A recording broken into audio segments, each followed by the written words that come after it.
Anne, bonsoir. Bonsoir Falaï. Alors quand on dit Grand Sud, on pense directement à quoi? Terre rouge, mais aussi aux rivières.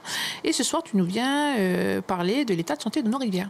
En effet, Falaï, avec un résultat qui est extrait du dernier bilan environnemental du Grand Sud publié par l'Œil, qui nous disait qu'en 2020, le repeuplement par 97% des espèces de poissons qu'on avait plus revues dans le crique de la baie Nord après l'accident de 2014 de déversement de solutions acides était réobservé dans le crique de la baie Nord en date de 2020.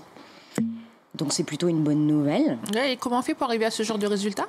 Alors, pour bien comprendre, je vais vous partager une expérience d'une mission qui a été organisée il y a quelques mois, en fait, où une quinzaine de personnes, une vingtaine de personnes, en fait, scientifiques et moins scientifiques, ont écumé pendant 15 jours les rivières et criques de tout le territoire, en fait, du nord au sud.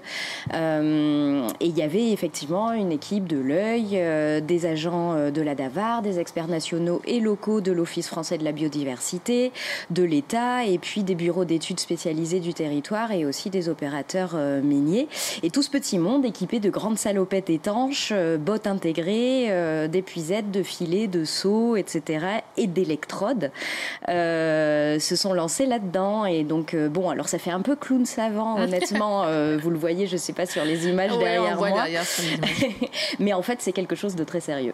Alors, salopette étanche, seaux, épuisette, ok, mais pourquoi électrode? Alors parce qu'on parle de pêche électrique. Alors la pêche électrique, c'est une méthode qui est utilisée par les scientifiques justement parce qu'elle est non destructive. Le principe, c'est qu'elle permet de prélever un maximum de poissons et crustacés sur toute une portion d'un cours d'eau sans toucher à l'intégrité du vivant en fait. C'est-à-dire qu'on les choque un peu, ce qui permet de faciliter la capture. À partir de là, on est en mesure de pouvoir très rapidement les peser, les mesurer, les identifier. Et ensuite, on les met dans un bain de réveil. En fait. Oui. Et on les relâche vivants. Et c'est une méthode répandue?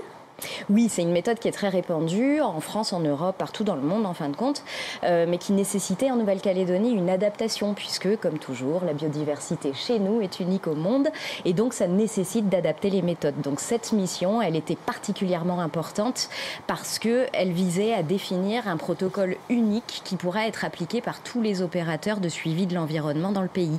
Le but à terme, c'est d'avoir une vision collective la plus fine possible de l'état des populations de crustacés et de poissons d'eau douce à l'échelle du pays et de savoir bien faire la différence grâce à toutes ces données entre une situation normale d'une situation perturbée. Et juste regarder les rivières, ça suffit pour juger de l'état d'une rivière? Alors non, en fait, quel que soit l'écosystème qu'on diagnostique, vous avez tout à fait raison de le soulever, Falaï, comme tout est connecté. Il faut vraiment tout regarder. Alors de manière générale, pour faire simple, en fait, on regarde d'une part l'état du monde vivant et d'autre part l'état de son habitat, de ses conditions de vie.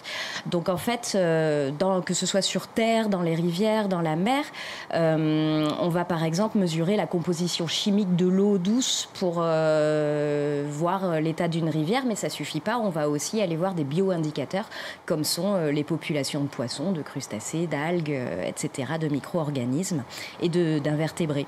Et c'est un peu en fait comme si un médecin vous examinez vous, mais aussi votre maison et aller faire des analyses de votre maison pour voir si elle est saine pour vous et si elle peut expliquer votre état de santé qui est constaté.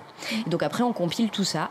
Ça fait une masse très importante d'informations, mais que vous retrouvez dans les bilans environnementaux que l'Œil produit sur le Grand Sud et sur Thio et qui sont tous gratuitement disponibles sur le site de l'Œil, www.oeil.nc. Oui, très bien. Merci pour toutes ces informations. La prochaine, on sera sur quoi? Alors, la prochaine fois, on va parler de sédiments et donc par extension, on va remonter depuis les sédiments qui arrivent jusque dans le fond des baies, à travers les rivières et jusqu'aux crêtes des montagnes. La montagne. Merci Anne pour ces infos. Anne que l'on retrouvera bien sûr le mois prochain. C'est la fin de cette édition. Merci docteur Thierry Langin d'avoir accepté notre invitation. Merci à vous. Merci à vous de nous avoir suivis. Excellente soirée.